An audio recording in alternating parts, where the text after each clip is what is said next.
Hello everybody. Our plant today is a beautiful Pachypodium griquense.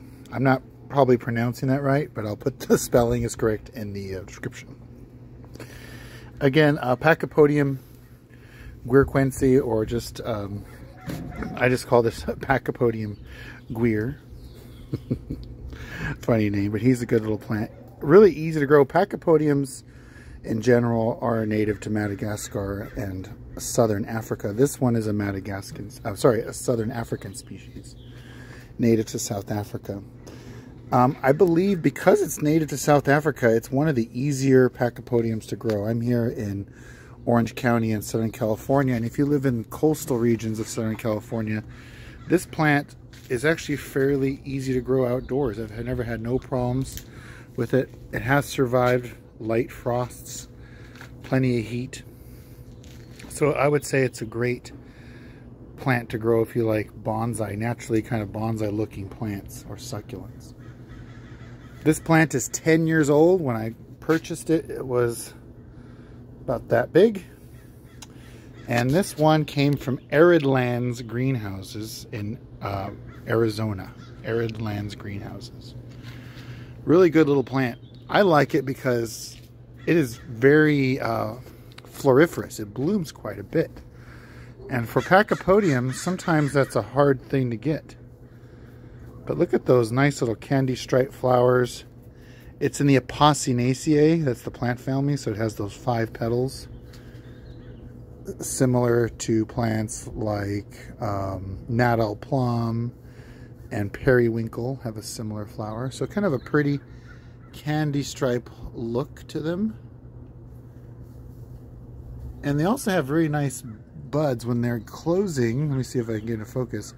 When they're closing and opening, they also have this nice rosy pink color to them. Kind of small linear leaves. It does have spines, though the spines on this particular Pachypodium are not particularly vicious. They're fairly soft spines. This Pachypodium does go deciduous for me. So again, it's outdoors all year round here in Southern California.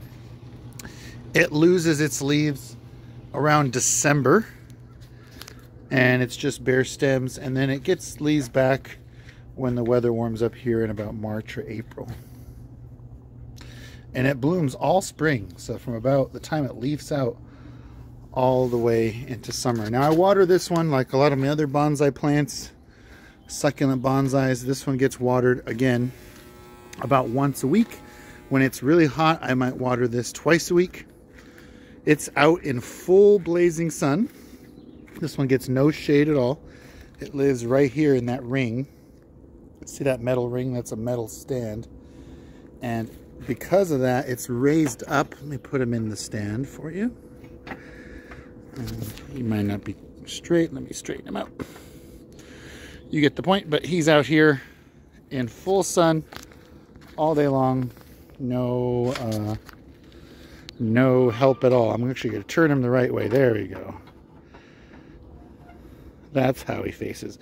This kind of goldish yellow color on the skin here lets me know that that's the south facing side. You can see the north facing side, this other side, doesn't quite have that gold cast. And the reason why I want that, if I were to accidentally turn this the wrong direction, it actually could get sunburn on its stem. So you do want to be careful with your caudiforms that you make sure they're oriented to the south. But anyways, back to this culture. It's outside. Again, this one survived temperatures down to 30. Temperatures way into the hundreds out in full sun. It gets all the rain here in the winter. I average between about 6 and 10 inches of rain at my location. And it's a good plant. You might even be able to grow this in the ground if you're in a mild coastal area here in Southern California or a frost-free dry climate. Otherwise, fantastic bonsai. It kind of does its own thing. No training required. Just some light pruning and things like that. Oh, other thing I wanted to mention, this one is somewhat of a heavy feeder. When it is growing and blooming, I do fertilize this pretty much every time I water it. So it gets a little bit of fertilizer. We call that fertigation So it gets a little bit of fertilizer every time it gets water, and it seems to be happy. And again, water it once a week. This one's in full sun. It's not frost tolerant, but it would take probably down to 30 without a problem, as long as your soil is well drained. So again, this is Pachypodium griquense, a beautiful South African succulent.